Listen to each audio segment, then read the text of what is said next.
whether you're using it to communicate to others or whether you are using it to communicate to self, your voice is going to hold this identity, these codes in you that from a cellular level, as you speak, you can feel.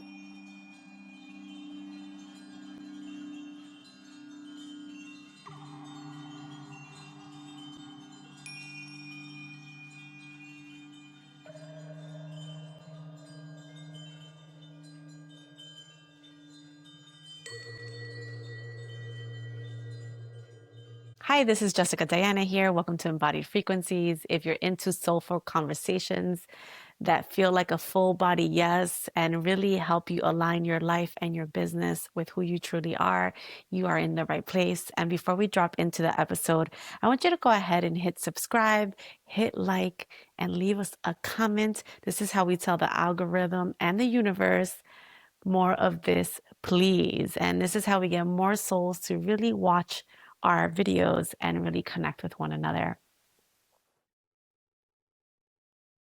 On this week's episode, we're going to be exploring and talking about our voice and the activation of our voice, the frequencies of our voice, the vibrations of our voice.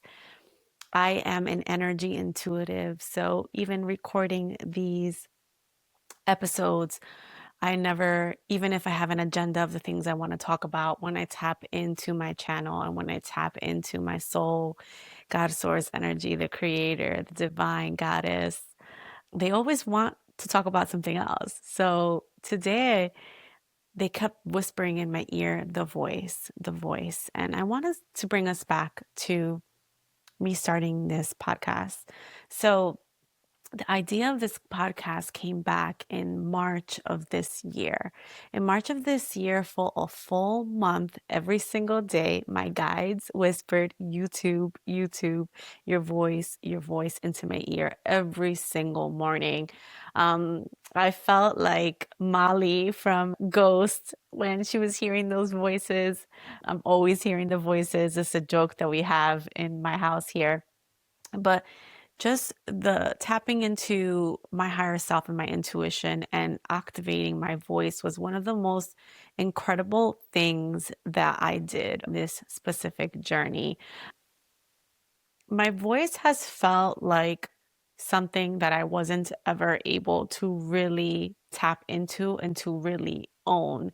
Um, as we think back about our voice and the frequency that our voice creates, it really is one of the largest instruments in our body. It allows us from a cellular level to really send energetic frequencies throughout our energetic centers, our aura, not only in our inner narrative, in our voice that we have, but the way that we speak to others, the way that we communicate. The energy that you're feeling right now through the frequency of my voice is one of the most powerful ways that you, as a conscious communicator, can use your voice to amplify your message, what's the thoughts that we have in our head, the inner voice that we have is by using your voice.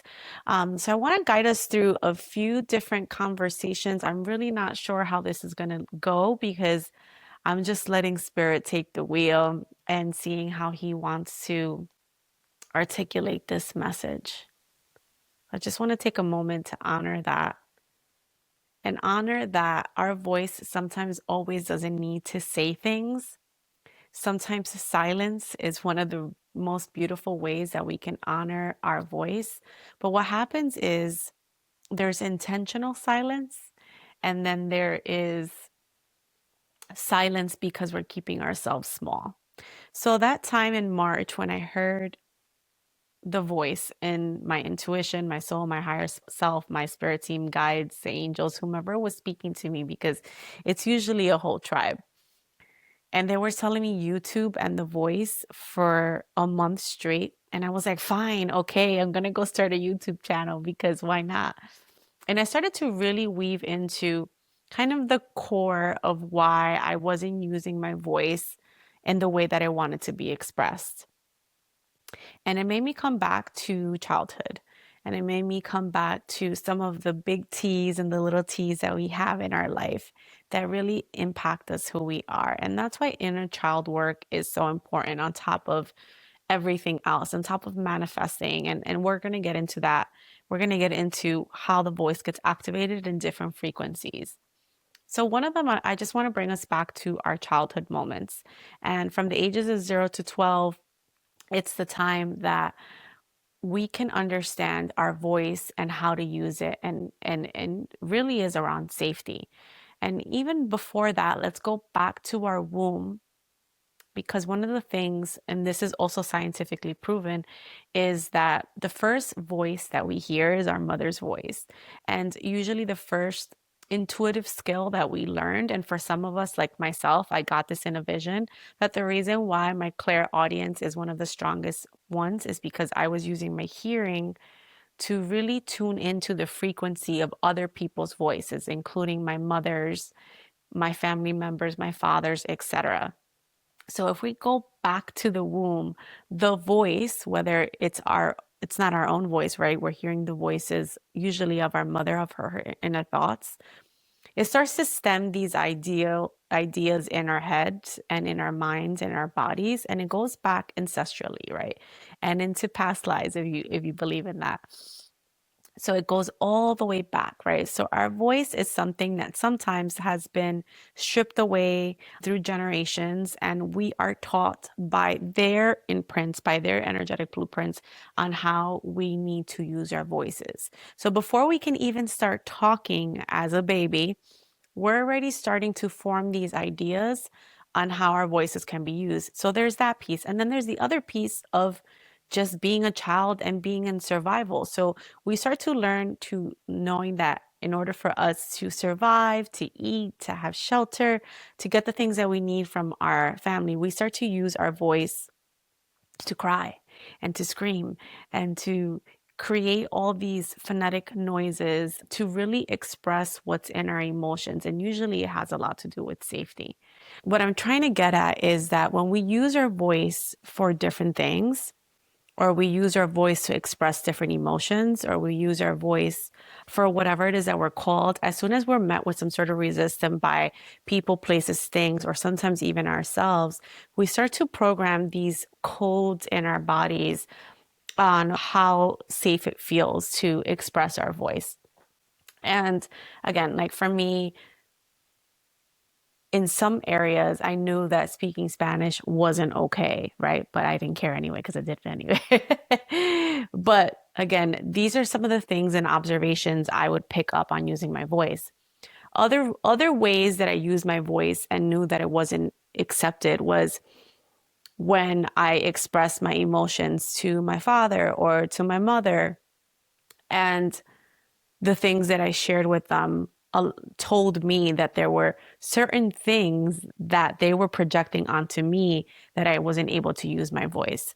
So we start to construct all these different ways that we're not able to express our voice. What ends up happening is it shows up in so many different avenues. This is why the beauty of using our voice is so powerful, because it impacts our relationships. It impacts how we do business. It impacts, if we're working at a job, how we express our voices. And again, we're always being constantly filtered by people's energy, their emotions, or whatever they're reflecting back to us. And it really starts to construct these ideas. So a lot of times for some of us as entrepreneurs, as small business owners, or even just expressing something to someone, we start to constrict our voice. And what happens is in our throat chakra, whenever we're going to use our voice, we start to either feel like a knot in our chest, or we get sick sometimes. We start to alchemize through sickness, and actually not being able to use our voice gets stuck and trapped in our body. So not only in our throat chakra, which is the most affected cord here, the most energetic piece, is also gets stuck in other parts of our body, being able to express our voice.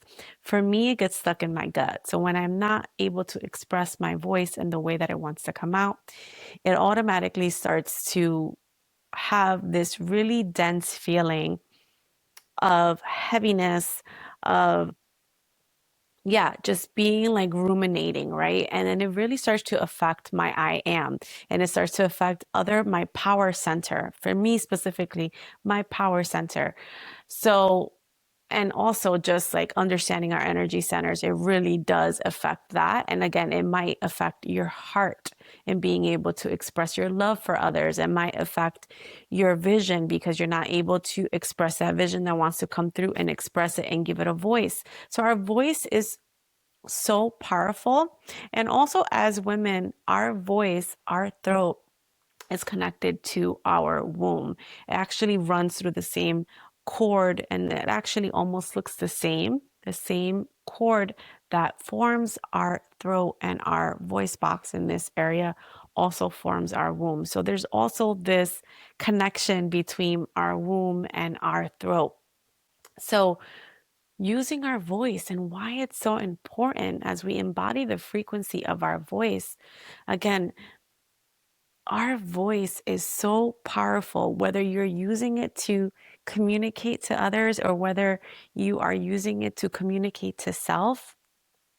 Your voice is going to hold this identity, these codes in you that from a cellular level, as you speak, you can feel if you take a moment right now and either place your hand on your heart, your hands right here in your throat center, or even in the bottoms of your feet, right? Or in the top of your head. Like think of your extremes, the top of your head and the bottoms of your feet.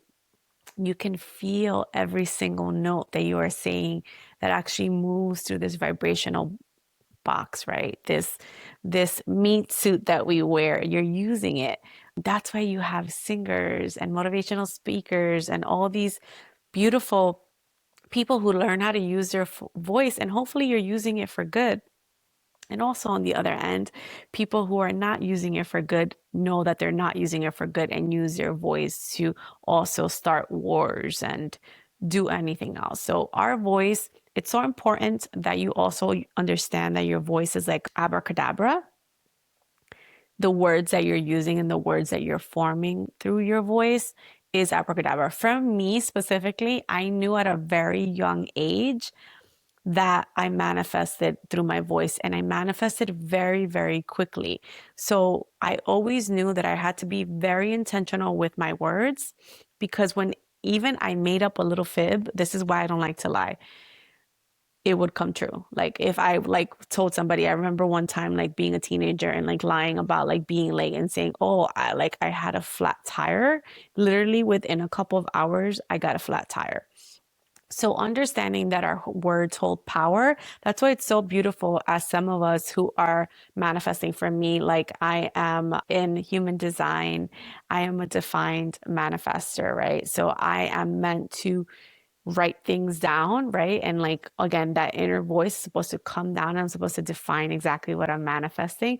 And I know that my voice and my words are abracadabra, right? So whatever you say comes true. That's why in the world of affirmations, there is a place for affirmations, really starting to tune into the frequency of that. But just affirmations alone isn't going to do the rewiring work that you need to start implementing and embodying the words that you're using. But it's so important. Again, that's why guided meditations are important. That's why using your voice to express your emotions, because otherwise it's going to get stuck in your body.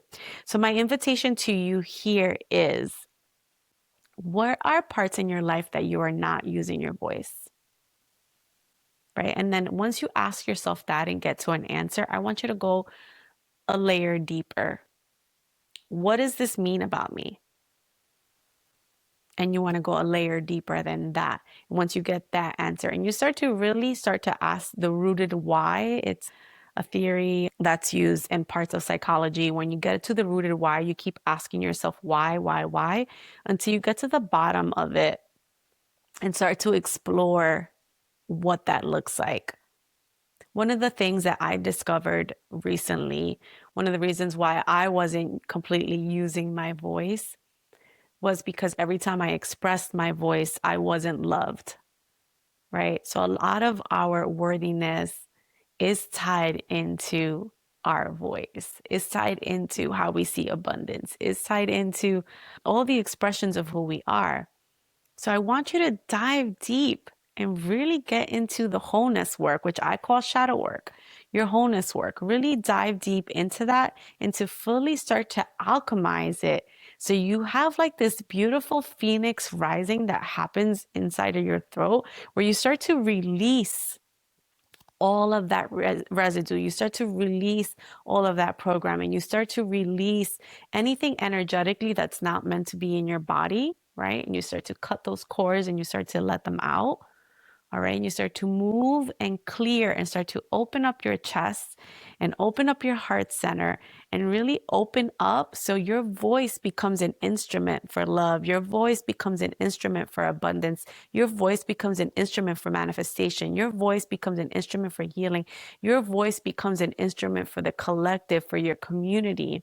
Right. And you start to really be so intentional and start to be such a beautiful, conscious communicator that you start to not only empower yourself to move in alignment with who you are, with your purpose, with what your soul wants to express, it also starts to create a ripple effect. So if you see voice in terms of like an actual frequency, when we think about it, it actually carries different waves. So actually, as I'm looking at my microphone and I'm seeing the waves of my voice hit different pitches, right?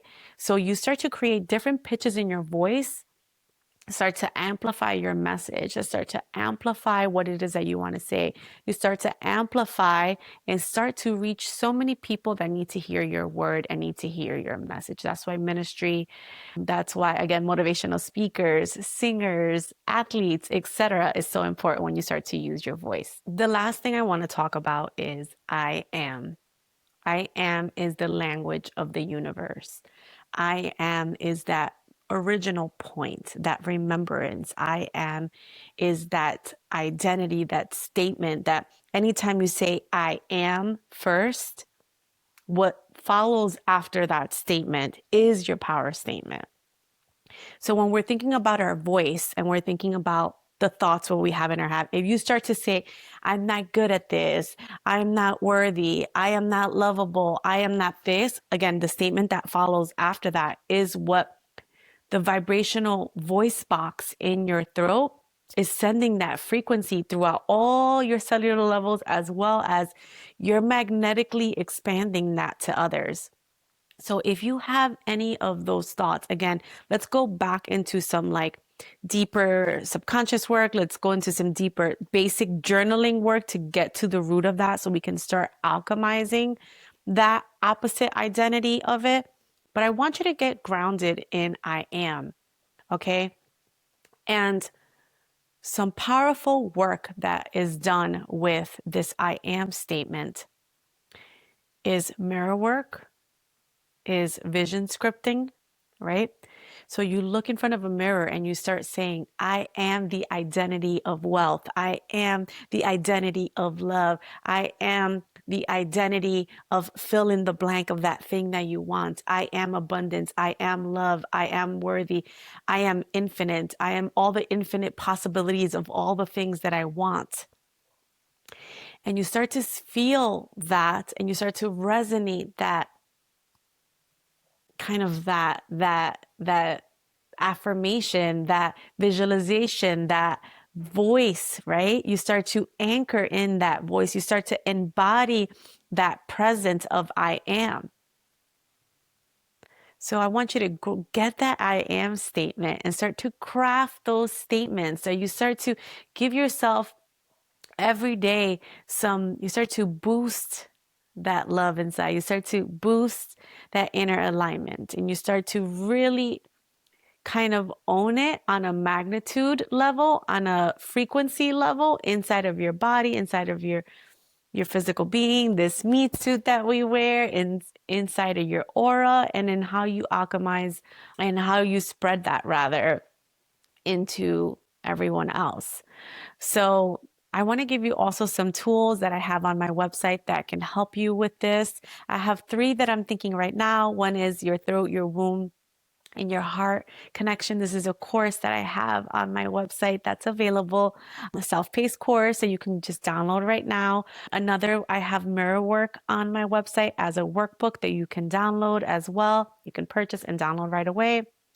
And there's a third one, the Art of Sacred Living, which is, I have two versions. I have a free home and wellness version, which is for free, that you can get on my site. And then I also have a 50-page, The Art of Sacred Living, where you look at your wellness wheel and you cover all the different aspects of your life. So I'm going to leave you there with some of those tools for you to get access to them, for you to feel empowered by them, for you to feel like you can step in and start to activate that voice that wants to come through, that beauty that wants to come through, that power, that I am statement that wants to come through from you. So I encourage you to do that. And I look forward to seeing you next time. Cheers. Bye.